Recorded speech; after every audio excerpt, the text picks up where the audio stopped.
One, re-share somebody else's content. People who are on LinkedIn love other people sharing their content.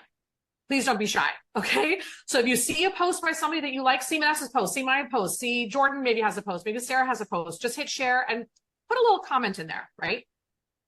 Second, use LinkedIn hashtag generators.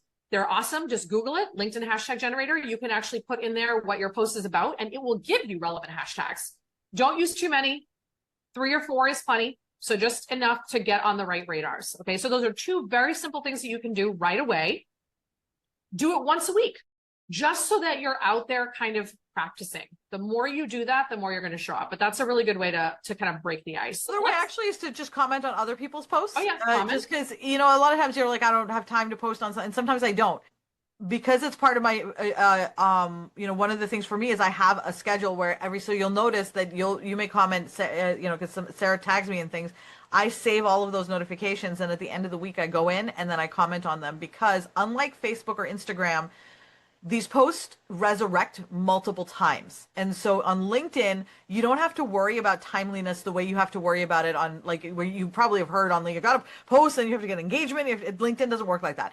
The way LinkedIn works is you'll make the post, it'll get some traction, it'll disappear, and then suddenly it'll resurrect again, and then it'll get even more traction, and then it resurrects multiple times. So by you actually taking time to respond, right, like it gives you more of that traction, right? So like Sarah's post now will get a bump up in a week, and then someone else will comment, and then someone will have someone comment 3 weeks later, and then it'll live again. So don't worry too much about, oh, well, I didn't get back to it today, so why even bother?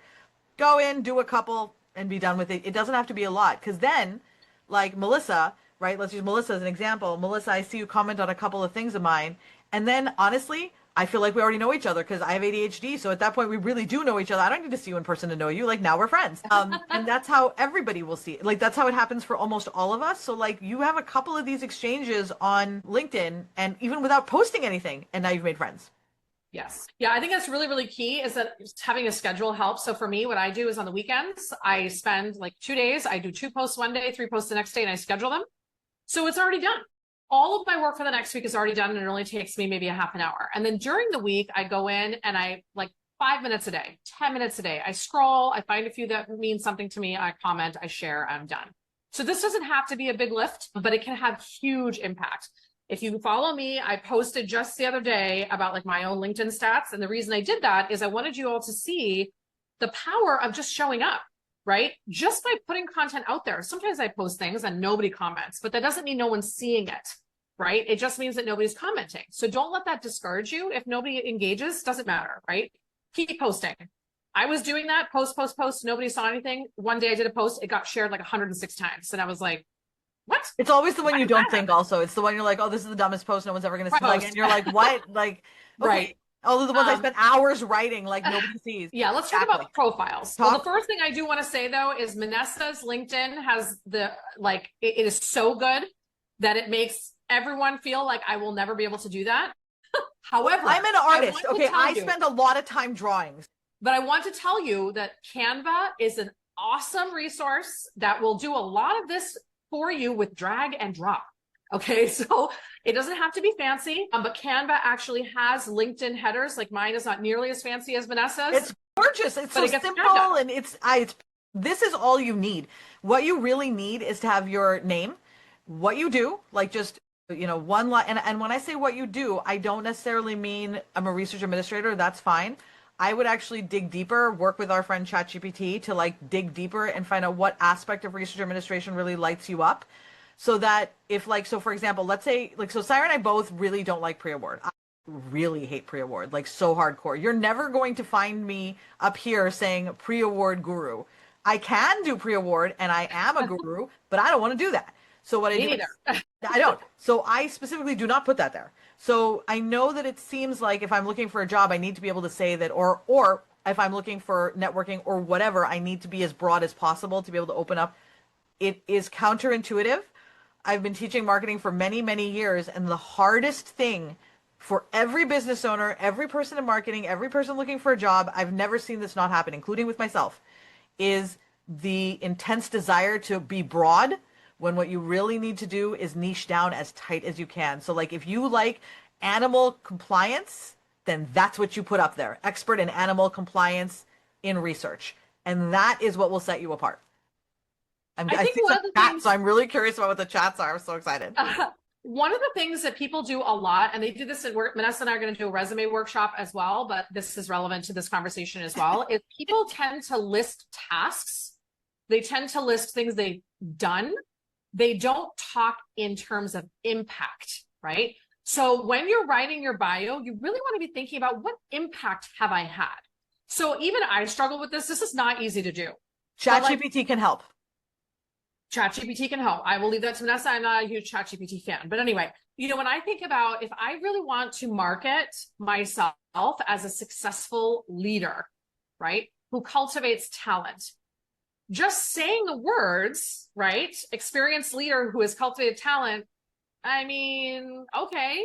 But if instead I talk about how I have successfully trained and placed 7 different entry-level RAs, it grew them into leadership roles, such as executive director, compliance officer, all of a sudden it has a very different impact, right? Because now I'm saying I had a hand in training, developing, and cultivating this new talent that went from entry-level research administrator to executive director, right? That's a pretty substantial career trajectory that I helped support someone get to.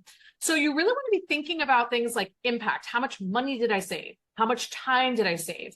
How many hours did I improve efficiency for XYZ project? Do I have any tools or resources that I developed in any of my roles that helped increase efficiencies or transparency, right? Think about work in terms of impact. The second thing is in your profile, I would really think about what does your ideal next role look like, right? What is it? Don't write for what you are, write for what you want, right? Manifest that by putting it out in the universe. Thank you. Gosh. Write about the person that you know you are, and maybe you haven't been given the opportunity to demonstrate in its full capacity yet because you're, stuck in a role that's less than what you want, or you're stuck in the wrong kind of role. Like someone just said here, I really love pre-award, but I'm in post-award. If pre-award is what you really want to do, your profile should really be exemplifying that skill set so that the people that are looking at you are saying, oh, wow, this person is really into pre-award. Vanessa, any comments on that? Yeah, I also think one of the ways to do it is steal.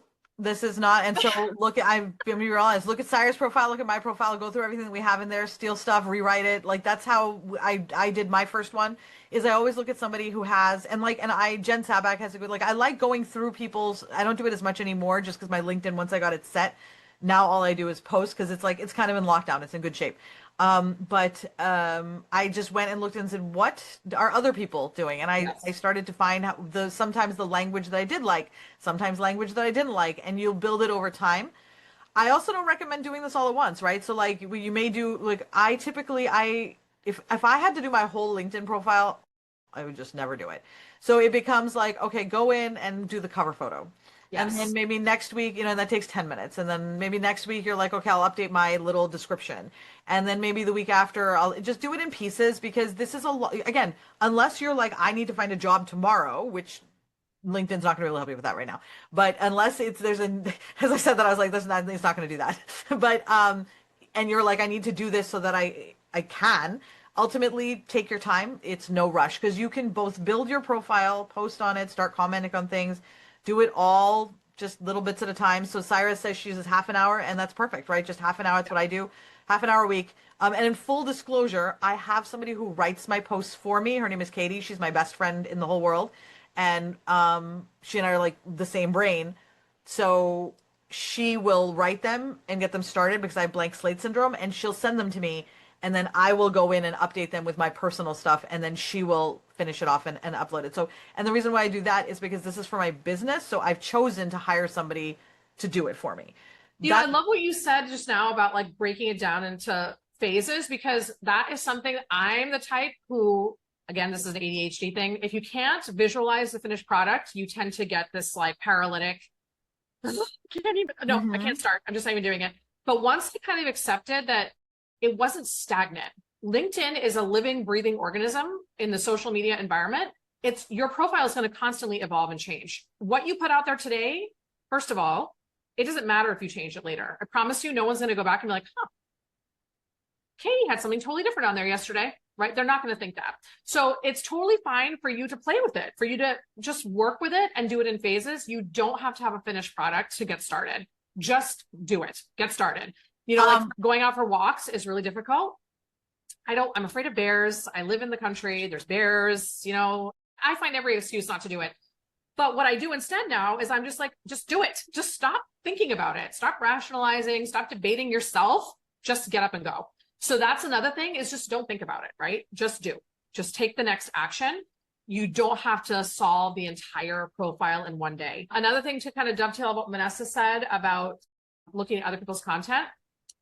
If there are job postings, Vanessa shares job postings, I share job postings. If one catches your eye, look at the job